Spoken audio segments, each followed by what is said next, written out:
apodada la Pequeña París, protagonista de una de las más crueles tiranías del siglo XX y punta de lanza del renacer rumano. Hola a todos, bienvenidos a un nuevo video de Subir ese tren. Hoy vamos a ver Bucarest, Rumania.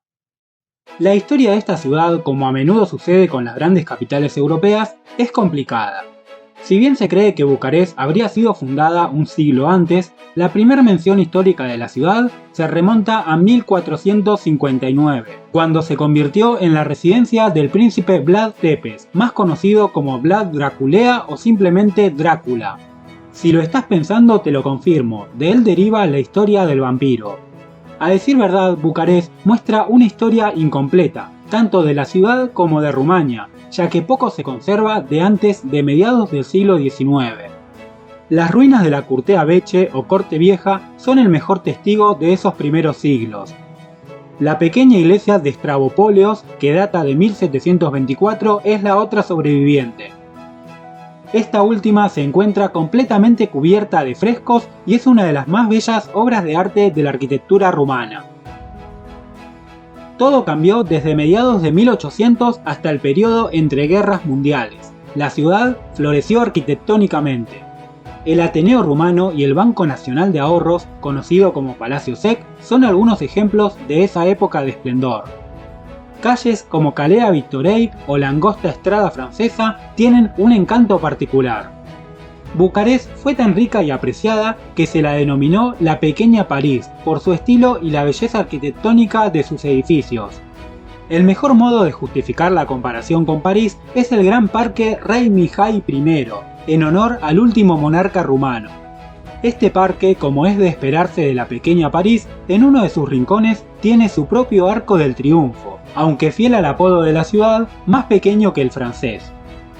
No obstante, entre las varias calles que parten del arco, una de estas es Oseaua Kiselev, más larga que los Campos Elíseos de París. Pero como capital del país, Bucarest también será quien más asuma el precio de las decisiones políticas de Rumania. Un país que en la primera mitad de 1900 pasó de ser gobernada por una monarquía a una república, y que apoyó a varios de los regímenes más totalitarios del siglo XX. Tal vez el mejor modo de ver materializada la historia reciente de Rumania es el Palacio del Parlamento, conocido como la Casa del Pueblo.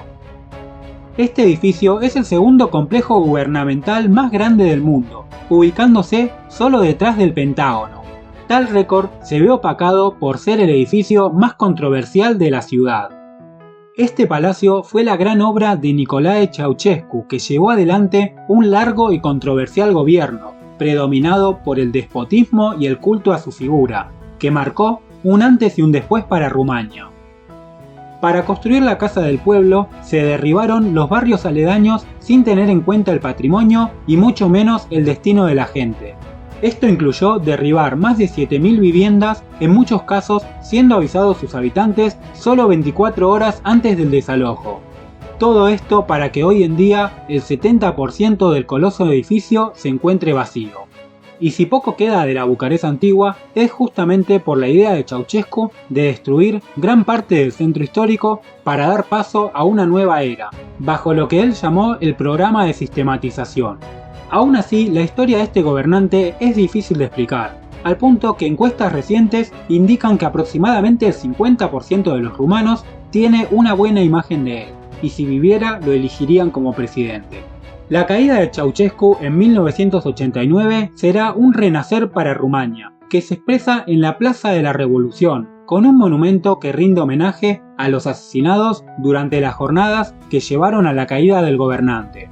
Lamentablemente, pasados tantos años de ese periodo, Bucarest es un reflejo de cómo Rumania aún sigue sufriendo las consecuencias económicas y sociales. Bucarest es la mezcla de París con los edificios grises típicos de Europa del Este. Un glamour con un trágico pasado, pero que aún así busca renacer y colorear la opacidad de antaño. ¿Qué pensás de Bucarest? Te invitamos a que dejes tu opinión en los comentarios. Y si llegaste hasta acá y te gustó lo que hacemos, no te olvides de suscribirte a Subir ese tren.